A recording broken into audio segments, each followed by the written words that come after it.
अंबिकापुर विधानसभा में बीजेपी इस जन्म के अगले जन्म में भी अंबिकापुर विधानसभा में टीएस सिंह को नहीं हरा सकते। उसके पीछे रीजन ये है, जिला कार्यालय तो अलग है, लेकिन उस कड़ी में आगे बढ़ाते हुए कार्यालय की आवश्यकता पड़ रही थी, क्योंकि कार्यकर्ता बहुत ज़्यादा हो गए थे।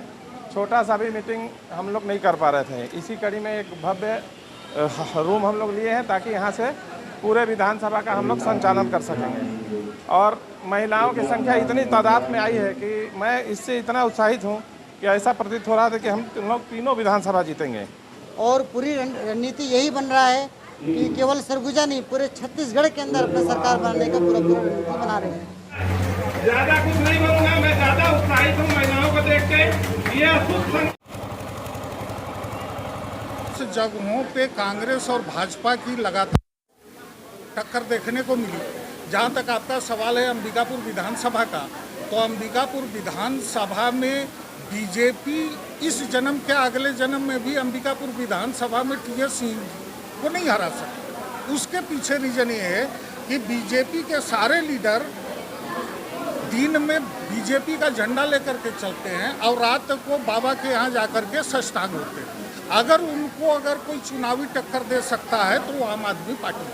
छत्तीसगढ़ में 36 घोषणाएं, इनके घोषणा पत्र 36 घोषणा पत्र थे।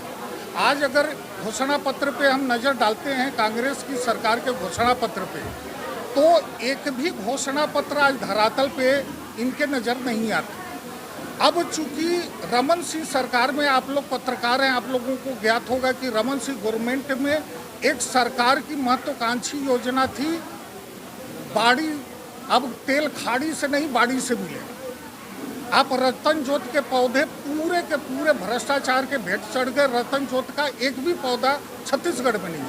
वही स्थिति पूरे 36 जो घोषणा पत्र थी, उस 36 घोषणा पत्र पे भूपेश बघेल सरकार ने न ध्यान दे करके एक नरवा गुरुआ घुरुआ नाम करके एक योजना चलाई, जो आज के डेट में पूरी भ्रष्टाचार के भेंट चढ़ी गई। तो महिलाओं का जहाँ तक सवाल है, महिलाओं के सुरक्षा से संबंधित ये सरकार पूरी तरीके फेल है। इससे पहले भी बीजेपी की जो सरकार थी, महिलाओं पे पूरी फेल थी उनकी। जहाँ तक शराब की मुद्दा है, लीकर घोटाले में अभी मुख्यमंत्री के लड़के का नाम चैतन्य बघेल का नाम आया है। ईडी के जो आरोप पत्र हैं उसमें भूपेश बघेल के लड़के का नाम आया है। इसके तहत तो वो उनको अपने नैतिकता के आधार पर त्यागपत्र दे देना चाहिए। जहाँ तक घोषणाओं का सवाल है, आज सरगुजा के किसी भी क्षेत्र में आप चले जाइए, पहुँच विहीन, बरसात के दिनों में बहुत सारे गांव पहुँच विहीन हो जाते हैं। एक एक मंत्री बाजू का जो बहुत सारे गांव जो है बिजली विहीन है। तो इन सारे चीज़ों को लेकर के हम सड़क पे भी उतर रहे हैं और लोगों के बीच में जागरूकता भी फैला रहे हैं। जी, पिछले चुनाव में 2018 के चुनाव में हमारा घोषणा पत्र अगर आप लोगों ने देखा होगा, तो हमारा घोषणा पत्र एकदम स्पष्ट क्लियर था कि 2600 में धान लेबो, हर लइका ला काम देबो, हमारा नारा ही था।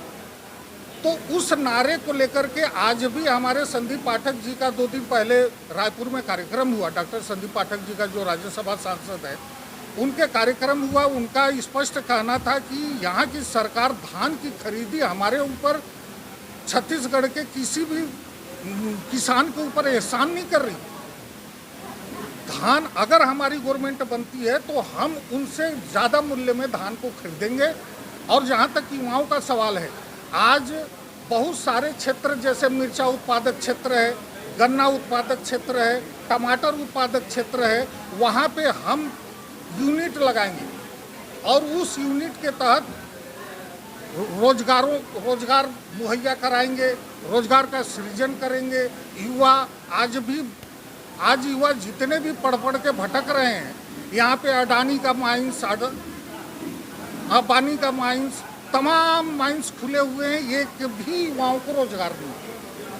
तो इसका हल निकलना चाहिए, वो सरकार की तरफ से निकलना चाहिए। हसदेव का जो मुद्दा था, वो हसदेव का जो मुद्दा उठाया गया, आम आदमी पार्टी के द्वारा ही उठाया गया। बड़ी मज़ेदार स्थिति ये है कि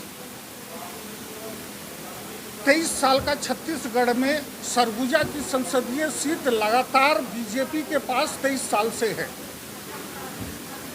अंबिकापुर की विधानसभा में हसदेव का क्षेत्र पड़ता है और विधायक जो हैं वो कांग्रेस के हैं।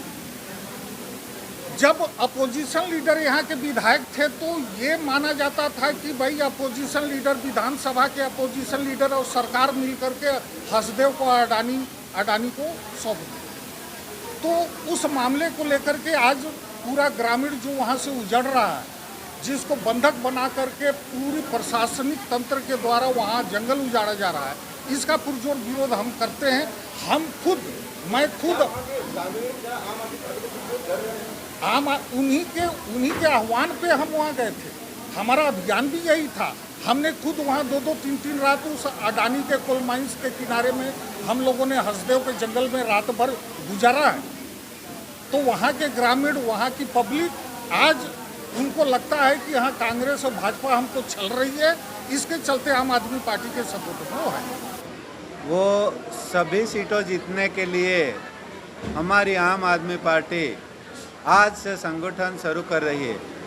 आम तो आगे से भी हो गया है संगठन थोड़ा थोड़ा, लेकिन आज से ऐसी रणनीति बनाई है कि हम वार्ड तक पहुंचेंगे। हमारा सब कोई कार्यकर गांव में जाके सबको समझाएंगे और सब वार्ड के योद्धा हमारा काम करेगा। और बाद में हमारी इस कांग्रेस सरकार को और भाजपा सरकार को मात देने के लिए हमारे पास एक भ्रष्टाचार का एजेंडा है, मुद्दा है, और दूसरा शिक्षा का है। गांवों में आज तक पानी की व्यवस्था नहीं हुई है और वो सरकार है अभी चालू सरकार, वो धान खरीदने में बहुत कम रेट देती है, तो हम उसको भी बढ़ाने की बात करेंगे।